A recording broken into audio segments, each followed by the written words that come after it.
আসসালামু আলাইকুম, স্বাগত জানাচ্ছি আরটিভি সকালের সংবাদে। আপনাদের সঙ্গে আছি আমি ফারিয়া শারমিন। মহান বিজয় দিবস আজ। যাদের রক্তের বিনিময়ে এই স্বাধীনতা, তাদের স্মরণে শ্রদ্ধা জানাচ্ছে পুরো জাতি। জাতীয় স্মৃতিসৌধে রাষ্ট্রপতি মোহাম্মদ শাহাবুদ্দিন ও প্রধান উপদেষ্টা ডক্টর মোহাম্মদ ইউনূস সশ্রদ্ধ চিত্তে সম্মান জানান বীর শহীদদের।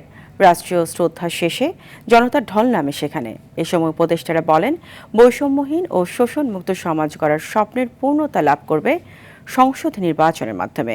বিস্তারিত খান আলামিনের রিপোর্টে। নতুন ভোর, কুয়াশার চাদরে ঢাকা জাতির লড়াই সংগ্রামের প্রতীক জাতীয় স্মৃতিসৌধ। যাদের রক্তের বিনিময়ে স্বাধীন লাল সবুজের পতাকা, তাদের শ্রদ্ধায় দৃঢ় প্রতিজ্ঞ গোটা জাতি। রাষ্ট্রপতি মোহাম্মদ শাহাবুদ্দিন ৫৫তম বিজয় দিবসের শুরুতে জাতীয় স্মৃতিসৌধে পুষ্পস্তবক অর্পণ করে বীর শহীদদের প্রতি শ্রদ্ধা নিবেদন করেন। সশস্ত্র বাহিনীর সশ্রদ্ধ সালাম আর বিয়োগলের সুরে নীরবতা ছেয়ে যায়। রাষ্ট্রপতির শ্রদ্ধা নিবেদন শেষে শহীদ বেদিতে ফুল দিয়ে শ্রদ্ধা নিবেদন করেন প্রধান উপদেষ্টা ডক্টর মোহাম্মদ ইউনূস।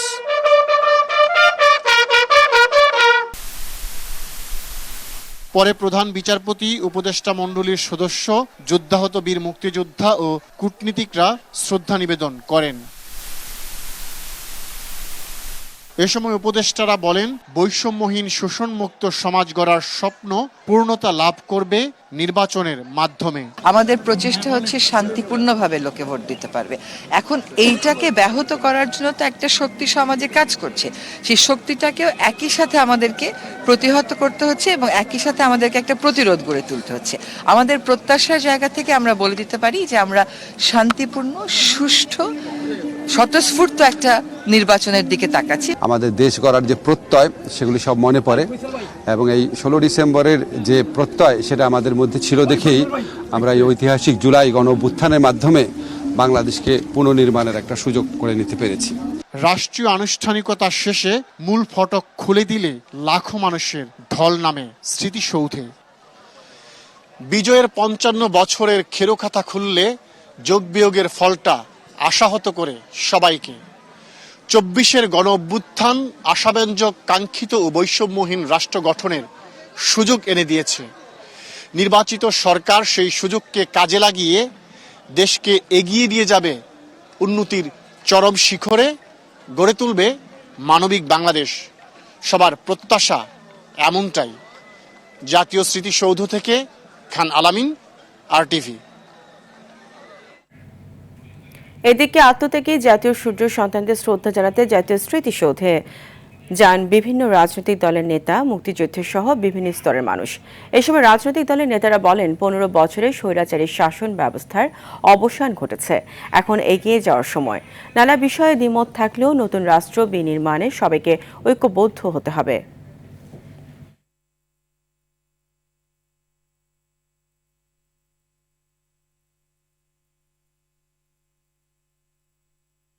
নির্বাচনের প্রাক্কালে এই ধরনের বিজয় দিবস আমরা কখনো আগে পাইনি।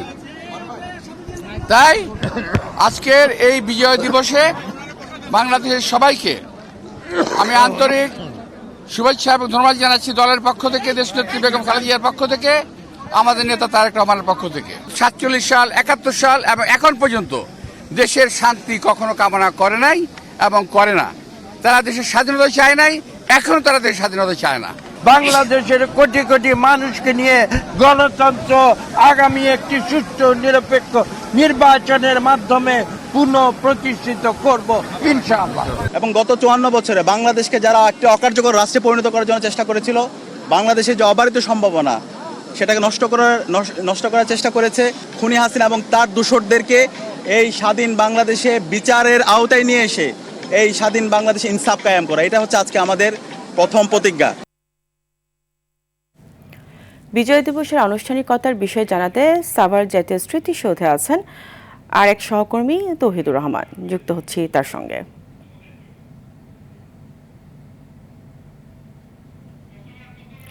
তৌহিদ, আপনি নিশ্চয়ই শুনতে পাচ্ছেন। আপনাকে বিজয় দিবসের শুভেচ্ছা। আপনি আছেন সাভার জাতীয় স্মৃতিসৌধে। আপনি জানাবেন, জাতির শ্রেষ্ঠ সন্তানদের শ্রদ্ধা জানাতে এসে মুক্তিযোদ্ধা, বুদ্ধিজীবী ও রাজনৈতিক নেতারা কি বলছেন?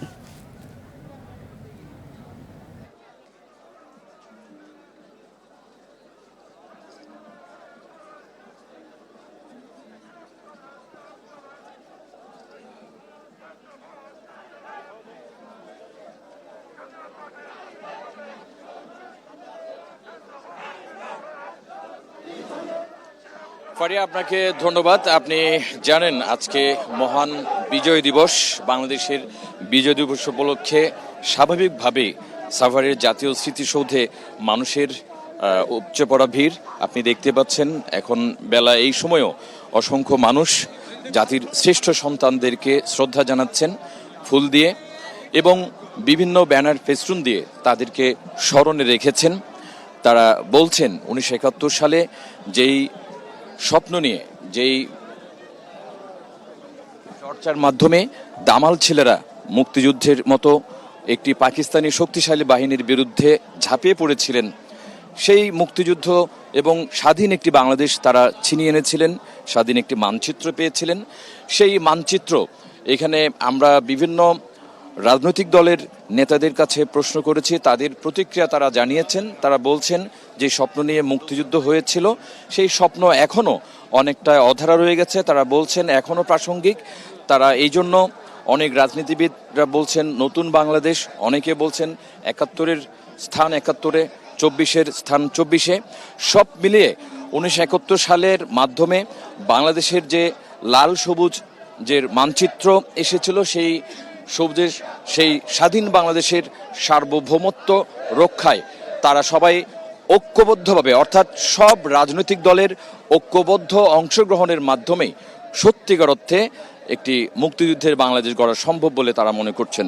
এখানে একটু উল্লেখ করতে হয়, একটু আগে আপনারা জানেন জাতীয় পার্টি হয়তো কিছুদিন ধরে একটু রাজনৈতিকভাবে একটু নিষ্ক্রিয় ছিল, কিন্তু আজকে তাদের বেশ কিছু কর্মী সমর্থকদের নিয়ে মুক্তিযুদ্ধের এই স্মৃতিসৌধে সম্মান জানিয়েছেন জাতির শ্রেষ্ঠ সন্তানদেরকে। এছাড়া বিএনপি নেতৃত্বাধীন অনেক সিনিয়র নেতারা, ছাত্রদলের কেন্দ্রীয় কমিটি সহ, ডাকসুর ভিপি সহ বিভিন্ন রাজনৈতিক দলের নেতারা এসেছেন, সম্মান জানিয়েছেন এবং এখনও আসছেন। সব মিলিয়ে সাভার জাতীয় স্মৃতিসৌধে এখন সাধারণ মানুষের উপচে পড়া ভিড় এখনও অব্যাহত আছে। এই ছিল আমার কাছে এখানকার সর্বশেষ তথ্য। ফারিয়া। তো এদের আপনাকে ধন্যবাদ। এর আগে মহান বিজয় দিবসের ভোরে 31 বার তোপধ্বনির মাধ্যমে শুরু হয়েছে বিজয় দিবসের আনুষ্ঠানিকতা।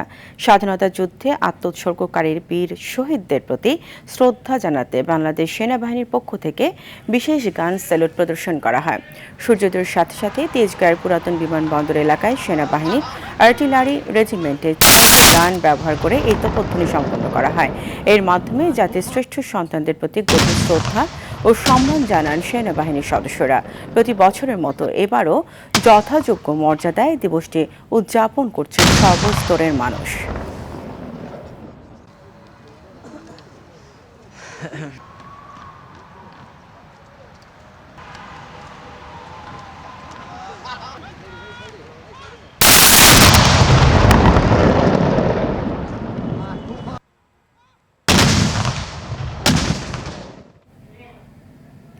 মহান বিজয় দিবসে রাজধানীর রাজারবাগ পুলিশ লাইন স্মৃতিসৌধে শহীদদের প্রতি শ্রদ্ধা জানিয়েছেন স্বরাষ্ট্র উপদেষ্টা, আইজিপি ও DMP commissioner, police service association. সকালে রাজারবাগ পুলিশ লাইন স্মৃতিসৌধে প্রথমে ফুল দিয়ে শ্রদ্ধা জানান স্বরাষ্ট্র উপদেষ্টা লেফটেন্যান্ট জেনারেল অবসরপ্রাপ্ত মোহাম্মদ জাহাঙ্গীর আলম চৌধুরী। পরে পুলিশের মহাপরিদর্শক বাহারুল আলম শ্রদ্ধা নিবেদন করেন। পুষ্পস্তবক অর্পণের সময় সশ্রদ্ধ সালাম দেয় একটি চৌকস পুলিশ দল।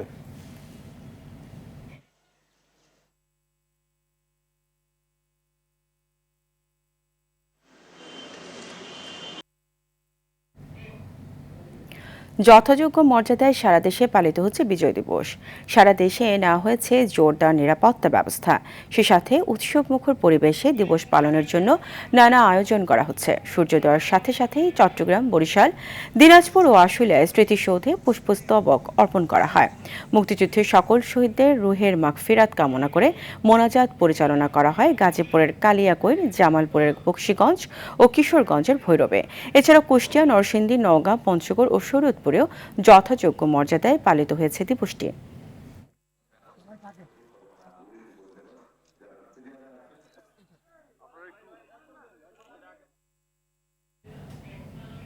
বিজয় দিবস নিয়ে আরও জানাতে চট্টগ্রাম থেকে সরাসরি যুক্ত হচ্ছেন সহকর্মী সাইফুল মাহমুদ।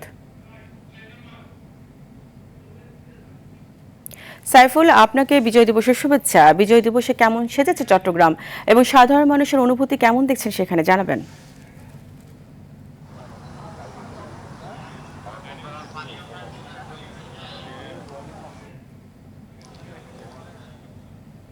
যে ফারিয়া আসলে যেমনটি বলেছেন, বীর শহীদদেরকে কিন্তু আসলে স্মরণ করছে চট্টগ্রামবাসী। যথাযথ মর্যাদার মধ্যে দিয়ে কিন্তু আসলে চট্টগ্রামবাসী বীর শহীদদের শ্রদ্ধা জানিয়েছেন।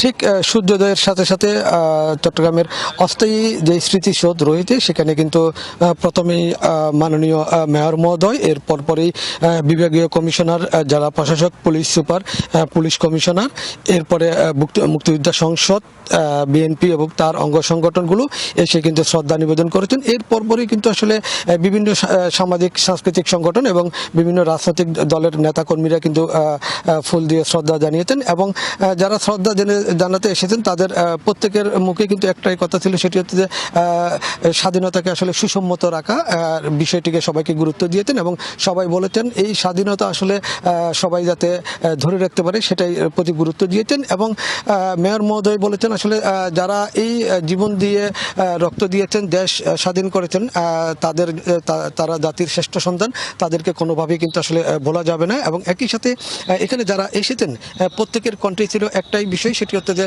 স্বাধীনতাকে অবশ্যই সুসম্মত রাখতে হবে, এটা কোনোভাবেই যাতে ভুল করা না যায়। তবে একটা বিষয় জানিয়ে রাখি, সেটি হচ্ছে যে চট্টগ্রাম শহর থেকে একটু দূরে 12 কিলোমিটার দূরে এই অস্থায়ী স্মৃতিসৌধ, এখানে পার্মানেন্টলি স্মৃতিসৌধ করা হবে। এবং একই সাথে এই 55 বছর উদযাপন উপলক্ষে চট্টগ্রাম নগরীকে কিন্তু একেবারে বেশ আলোক সজ্জায় সাজিয়েছেন এবং প্রতিটি আলোক সজ্জায় কিন্তু আসলে চোখে পড়ার মতো, এবং নগরবাসী কিন্তু আসলে এই আলোক সজ্জা দেখে কিন্তু খুবই উৎসাহিত এবং খুশি হয়েছেন। এবং একই সাথে আজকে চট্টগ্রামের স্টেডিয়ামের মধ্যে কিন্তু কুচকাওয়াজ অনুষ্ঠিত হচ্ছে সেখানে, এবং এই জেলা প্রশাসনের পক্ষ থেকে এবং বিভাগীয় কমিশনারের পক্ষ থেকে বেশ কিছু অনুষ্ঠান হাতে নিয়েছে এবং সেই অনুষ্ঠানগুলো তারা কিন্তু ধীরে ধীরে পালন করবেন বলে জানিয়েছেন। একদম বিকাল 5টা পর্যন্ত কিন্তু আসলে বিভিন্ন প্রোগ্রাম রয়েছে। এবং একই সাথে এখানে যারা আসছেন তারা কিন্তু আসলে প্রত্যেকে জানিয়েছেন এই স্বাধীনতাকে সুসম্মত রাখতে হবে এবং ধীরে ধীরে কিন্তু আসলে লোকজন আরো বাড়তে শুরু করেছে। তবে মনে হচ্ছে বেলা যত গড়াবে ততই কিন্তু আসলে লোকজন আরো বাড়বে বলে মনে হচ্ছে। ফারিয়া, এই ছিল আমার কাছে বিজয় দিবসের সর্বশেষ সংবাদ। সাইফুল, আপনাকে ধন্যবাদ। এই মুহূর্তে বরিশাল থেকে সরাসরি যুক্ত হচ্ছেন সহকর্মী আরিফুল ইসলাম।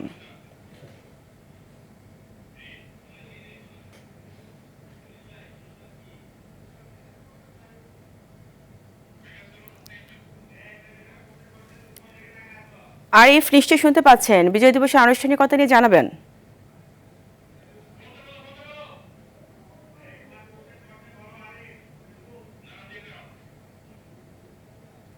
অবস্থান করছি মাধ্যমিক বিশ্ববিদ্যালয় ফারিয়া, আসলে বরিশালে কিন্তু সকালে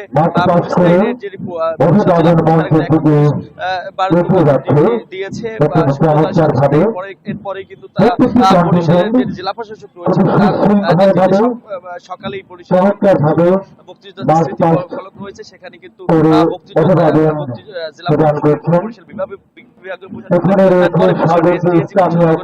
বরিশাল সামাজিক ও সাংস্কৃতিক সংগঠনের নেতৃবৃন্দ সেখানে শুভেচ্ছা জানান বরিশাল জেলা প্রশাসনের সামনেই কিন্তু স্মৃতি ফলক রয়েছে। এরপরেই কিন্তু বরিশালের জেলা প্রশাসনের আয়োজনে বরিশালের এই প্লেস পার্কের এই দলে কিন্তু কুচকাওয়াজ অনুষ্ঠিত হয়েছে। এই কুচকাওয়াজ নেতৃত্ব দিচ্ছেন বরিশাল মেট্রোপলিটন পুলিশ, এখানে রয়েছে বরিশাল জেলা পুলিশ, এছাড়াও অন্যান্য স্কুল ও কলেজের শিক্ষার্থীবৃন্দ রয়েছেন। বরিশাল নগর পুলিশ কমিশনার রয়েছেন, বরিশাল ডিএসি তিনি কিন্তু এখানে উপস্থিত রয়েছেন এবং বরিশাল বিভাগীয় কমিশনার বরিশালের জেলা প্রশাসক তিনি কিন্তু এখানে উপস্থিত রয়েছেন, তিনি সালামি গ্রহণ করেছেন। এর আগেই কিন্তু তিনি এখানে জাতীয় পতাকা উত্তোলিত হয় এই মাঠ থেকে এবং সেই জাতীয় পতাকা কিন্তু তারা এখান থেকে উত্তোলন করা হয়। এরপরে ব্যান্ডের তালে তালে যে শিক্ষার্থী যারা রয়েছেন তারা মার্চ পাস্ট করে এই মাঠ প্রদক্ষিণ করছেন। বরিশালের সামাজিক ও সাংস্কৃতিক বিভিন্ন সংগঠনগুলো দিনভর বিভিন্ন ধরনের অনুষ্ঠানমালা সাজিয়েছে। এর মধ্যে কিন্তু বরিশালে যে শহীদ মিনার রয়েছে সেখানে 5 দিন ব্যাপী সামাজিক ও সাংস্কৃতিক অনুষ্ঠান সংগঠনের ব্যানারে অনুষ্ঠান চলবে এবং বেলা 12টা থেকে বরিশালের যে মুক্তিযোদ্ধা এখানে কিন্তু বাংলাদেশ নৌবাহিনী তাদের নানা অনুষ্ঠানগুলো রয়েছে। আরিফ, আপনাকে ধন্যবাদ। বাংলাদেশের অহংকার, আনন্দ আর বেদনার এক মহাকাব্যিক দিন 16ই ডিসেম্বর। 1971 সালে 9 মাসের রক্তক্ষয়ী সংগ্রামে প্রাণ উৎসর্গ করেছিলেন হাজার হাজার মুক্তিযোদ্ধা। সম্ভ্রম হারিয়েছিলেন অসংখ্য মা বোন। নাম না জানা শহীদ এবং অকুতভয় বীর মুক্তিযোদ্ধারা কোনো দল বা মতকে প্রতিষ্ঠিত করার জন্য যুদ্ধ করেননি, করেছিলেন এই মাটির জন্য, একটি পতাকার জন্য এবং একটি বৈষম্যহীন দেশের জন্য। বিস্তারিত জানাচ্ছেন আলওয়ান খান। হানাদার বাহিনীরা আস্তে আস্তে যাইতে আছে, হঠাৎ আমার সামনে দিয়ে যাইতে গেছে, 10 গজ দূরে গেছে আর আমি ব্রাশ ফায়ার করে পিছের থেকে ওদের 20 জন হালাই দিলাম গুলি করে। এভাবেই মাতৃভূমির জন্য যুদ্ধে জড়িয়ে পড়েন চাঁদপুর মতলবের উত্তরের শিকারিকান্দি গ্রামের 9ম শ্রেণীর ছাত্র আব্দুল মতিন। পাতিলটার উপর যখন গুলির আজ ঠুসকার শব্দ হয়েছে তখন ওরা আরো গোলাগুলি, আমরা চুপ করে বসে বসে দেখতে আছি। ভারতের আগরতলায় যুদ্ধের প্রশিক্ষণ শেষে দেশে ফিরে এসে যুদ্ধ করেন পাকিস্তানি সেনাদের চোখে চোখ রেখে। প্রথম পাঠাইলো সিলেটে, জকিগঞ্জ, তারপরে সুনামগঞ্জ, এগুলিতে যাইয়া আমরা অনেক অপারেশন করলাম। দানবের মতো চিৎকার করতে করতে শহরের বুকে এলো জলপাই রঙের ট্যাঙ্ক, টুটি চেপে ধরল এদেশের মানুষের বাক স্বাধীনতার। বিগত 15 বছর ইতিহাসের প্রকৃত মুক্তিযোদ্ধাদের অবদান মুছে ফেলতে এবং মুক্তিযুদ্ধের চেতনাকে একপাক্ষিক করতে হেন কোনো কাজ করেননি ক্ষমতায় থাকা আওয়ামী লীগ। এই যুদ্ধের সকল কৃতিত্ব নিতে চায় রাজনীতিবিদরা যারা স্বাধীনতার অব্যাহত পরে ক্ষমতায় এসেছেন। তারা বলতে চায় যে তাদের নেতার বক্তৃতাতেই দেশ স্বাধীন হয়ে গেছে। 7ই মার্চেই নাকি স্বাধীনতার ঘোষণা দেওয়া হয়েছে। 7ই মার্চে যদি স্বাধীনতার ঘোষণা করা হতো তাহলে তো 8 তারিখ থেকে যুদ্ধ শুরু হয়ে যেত। একই অভিযোগ আরেক মুক্তিযোদ্ধা ও বিএনপির চেয়ারপারসনের উপদেষ্টা আব্দুস সালামের। মানুষের যে অধিকার, সে অধিকার থেকে তারা বিচ্যুত হতে পারতো না। কিন্তু ওই যে জানে যে মুক্তিযোদ্ধারা থাকলে ওই যে যারা যুদ্ধ করে নাই বা যারা চোর, যারা ডাকাত, তারা তো কোনোভাবে আবার আশ্রয় পাবে না। তো সেই কারণেই মুক্তিযোদ্ধাদেরকে সরিয়ে দেওয়া হলো, যে কারণে যেটা হওয়ার তাই হয়েছে। 9 মাসের সশস্ত্র সংগ্রাম শেষে এক সাগর রক্তের বিনিময়ে পাক হানাদার বধের কাব্য রচনা হয় 71-এর 16 ডিসেম্বর। জীবন উৎসর্গ করে যারা উপহার দিয়েছিলেন আমাদের লাল সবুজের পতাকা, আজ বিজয়ের 54 বছরে সেই মহান মুক্তিযুদ্ধের প্রতি রইল বিনম্র শ্রদ্ধা। আলওয়ান খান, RTV। বগুড়ার বাঙালি নদীর পাড়ে অন্যের জমিতে ঝুপড়ি ঘর বানিয়ে মানবেতর জীবনযাপন করছেন বীরাঙ্গনা জহুরা বেগম। স্বাধীনতার 56 বছর পেরোলো পাননি স্বীকৃতি। মুক্তিযোদ্ধা থেকে প্রশাসন সবার দাঁড়ে দাঁড়ে ঘুরেও পাননি সহযোগিতা। দারিদ্রতার চরম উদাহরণ হয়ে টিকে আছেন কোনো মতে। শেষ বয়সের আশা, বীরাঙ্গনার সরকারি স্বীকৃতির খবর শুনে মরতে চান শান্তিতে। বগুড়ার সারিয়াকান্দি প্রতিনিধি শাহাদাত জামানের প্রতিবেদন। বিস্তারিত জানাচ্ছেন লামিয়া তানজিন মাহমুদ। জহুরা বেগমের চোখে এখন ভরসা হারানো দৃষ্টি। যুদ্ধের সময় সম্ভ্রম আর যুদ্ধের পরে সর্বস্ব হারিয়ে তিনি আজ অসহায়, অনেকের কাছে করুণার পাত্র। 1971 সালে সদ্য বিবাহিতা জহুরা বাঙালি নদীর ঘাটে মিলিটারিদের কবলে পড়লে জোর করে তাকে নিয়ে যাওয়া হয় এক বাড়িতে। ঘরে ছিল 7 জন নরপিশাচ। রক্তাক্ত এবং অজ্ঞান অবস্থায় জহুরাকে উদ্ধার করে হাসপাতালে ভর্তি করে স্থানীয়রা। চিকিৎসা চলে 3 মাস। প্রথমে স্বামী পরিত্যক্ত, পরবর্তীতে পরিবারের মধ্যস্থতার সংসার, স্বাধীনতার পর গ্রামবাসীর হাসির খোরাক, ঘটনার পর ঘটনা আসে জহুরা বেগমের জীবনে। জীবিকার তাগিদে বগুড়া শহরে এসে কাজ শুরু করেন মানুষের বাড়িতে। ইতোমধ্যেই বাঙালি নদীর ভাঙনে হারান ভিটে মাটি, রোগে ভুগে মারা যান স্বামীও। সরকারের খাতায় বীরঙ্গনার স্বীকৃতি পেতে দীর্ঘ এক যুগ প্রশাসনের দ্বারে এবং মুক্তিযোদ্ধাদের কাছে ঘুরেও পাননি সমাধান। বৃষ্টি এলে ঘর পানি পরে উঠে বসে থাকি। এখন মানুষের জায়গাতে আছি, মানুষের ইমুরো বেড়া দিবে কয়, উমুরো বেড়া দিবে কয়, গাছ গোছালি না গাছে ইনকে করেই চলিচ্ছি ময়না, আল্লাহ ইনকে করেই চলাচ্ছে। কিন্তু সরকার তো আমার তো কিছু করলো না। এর আগে তো মেলা ধর্ণা দিছি, কেউ সাহায্য করেনি, কেউ কোনো কিছু করেনি, এখনো তো আমার কেউ কিছু করিচ্ছে না। আল্লাহ আমার মৃত্যু ডেকে নিয়ে কষ্ট আমার বয়েই যাওয়া লাগিছে। সরকার আমাকে এটা থাকার একটা ব্যবস্থা করে দেও, আমার চুলার মতন কিছু করে দেও। আমার বেটা নাই, বেটি নাই, কেউ নাই দুনিয়াতে আমার। এদিকে প্রয়োজনীয় আবেদনপত্র মন্ত্রণালয়ে প্রেরণ করা হয়েছে, জানালেন উপজেলা সমাজসেবা কর্মকর্তা। তো উনি আমাদের বরাবর অনলাইনে আবেদন করলে আমরা ওনাকে বরাদ্দ সাপেক্ষে পরবর্তীতে বয়স্ক ভাতার আওতায় আনবো। 2025-এর শেষে দাঁড়িয়ে বীরঙ্গনা স্বীকৃতি পেতে কেউ যখন দাঁড়ে দাঁড়ে ঘুরে, তখন প্রশাসনের ভূমিকা হয়ে দাঁড়ায় প্রশ্নবিদ্ধ। লামিয়া তানজিল মাহমুদ, RTV। ক্যাম্পাসের সড়কে পাকিস্তানের পতাকা আঁকাকে কেন্দ্র করে রাতভর জগন্নাথ বিশ্ববিদ্যালয়ের শিক্ষার্থীদের দুপক্ষের মধ্যে উত্তেজনা সৃষ্টি হয়। এই সময় ভিসি প্রক্টর সহ প্রশাসনিক ভবনের মূল ফটক অবরুদ্ধ করে রাতভর বিক্ষোভ করে বিশ্ববিদ্যালয়টির ছাত্র দলের নেতাকর্মীরা। বিজয়ের প্রথম প্রহরে মুক্তিযুদ্ধের সময় বাঙালির ওপর অত্যাচারের প্রতিবাদে সড়কে পাকিস্তানের পতাকা আঁকে চারুকলা বিভাগের এক শিক্ষার্থী। এই ঘটনায় শিক্ষার্থীদের একটি পক্ষ বিশ্ববিদ্যালয় প্রশাসনের বাধা দেয়ার অভিযোগ করেন ছাত্রদল নেতারা।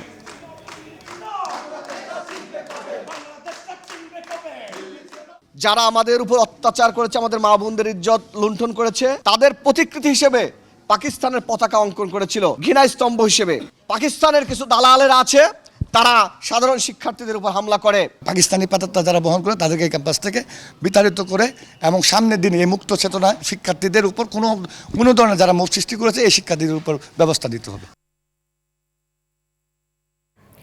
রাজধানীর দক্ষিণখান আশকোনা এলাকায় শাহজাহান ডিলার নামে এক ইন্টারনেট ব্যবসায়ীকে কুপিয়ে হত্যা করেছে দুর্বৃত্তরা। সোমবার রাত 9:30টার দিকে আশকোনার তালতলা নাদ্দাপাড়ার রূপালী গার্ডেনের সামনে ঘটনা ঘটে। নিহতদের স্বজনদের দাবি, ইন্টারনেট ব্যবসা নিয়ে দ্বন্দ্বের জেরে তাকে খুন করা হয়েছে। স্থানীয়রা জানান, অজ্ঞাত কয়েকজন ব্যক্তি ধারালো অস্ত্র দিয়ে তার মাথায় কুপিয়ে হত্যা করে। নিহত শাহজাহান ইন্টারনেট, গাড়ি বেচাকেনা ও জমি বেচাকেনার ব্যবসার সাথে জড়িত ছিলেন। নিহতের লাশ উদ্ধার করে সরোয়ার্দী মেডিকেল কলেজ হাসপাতালের মর্গে পাঠিয়েছে পুলিশ।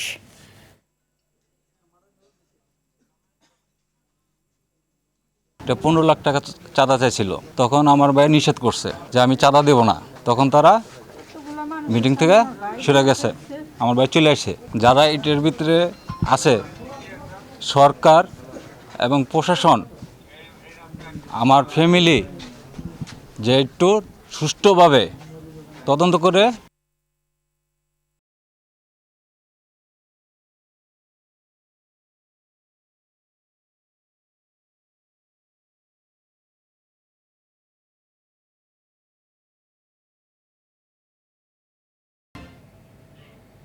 আইডিএলসি পরিবর্তনের পথে বাংলাদেশ। সাব রেজিস্ট্রি অফিসে দালাল ও দলিল লেখকদের সিন্ডিকেট ভাঙতে 1 জানুয়ারি থেকে কঠোর নীতিমালা চালু করতে যাচ্ছে সরকার। এতে বন্ধ হবে বিভিন্ন অজুহাতে দলিল লেখকদের গণনাহীন হিসাব দেখিয়ে নির্ধারিত ফির চেয়ে কয়েক গুণ বেশি টাকা আদায়ের মতো ঘটনা। ভূমি মন্ত্রণালয়ের এই নীতিমালা অনুযায়ী জমির ধরন ও দলিলের শ্রেণীভেদে দলিল খরচ স্পষ্ট করে নির্ধারণ করা থাকবে। সেই তালিকা দেশের প্রতিটি সাব রেজিস্ট্রি অফিসে বাধ্যতামূলকভাবে ঝুলিয়ে রাখতে হবে। ফলে কোনো জমির দলিলে স্ট্যাম্প খরচ, রেজিস্ট্রেশন ফি ও আইটি সার্ভিস চার্জ সহ সব মিলে খরচ কত তা আগেই জেনে নিতে পারবেন ভূমি মালিকরা। সেই সঙ্গে দলিল লেখক লাইসেন্স বিধিমালা 2014 কঠোরভাবে প্রয়োগের সিদ্ধান্ত নেয় শুধুমাত্র অনুমোদিত ও লাইসেন্সধারী দলিল লেখকরাই ভূমি অফিসে কাজ করতে পারবে।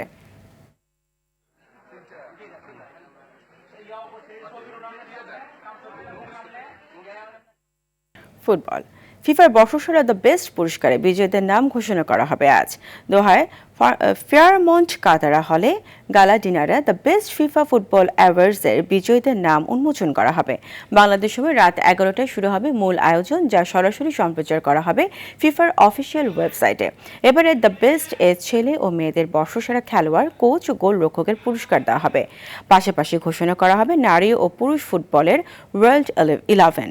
এছাড়া বর্ষসেরা গোলের জন্য পুস্কাস ও Marta award, fair play award এবং বর্ষসেরা সমর্থকের পুরস্কারও থাকছে তালিকায়। ফিফা জানিয়েছে জাতীয় দলের অধিনায়ক, কোচ ও গণমাধ্যম প্রতিনিধিদের পাশাপাশি বিশ্বজুড়ে 1,60,00,000-এরও বেশি সমর্থকের ভোটে নির্ধারিত হয়েছে এবারের বিজয়ীরা।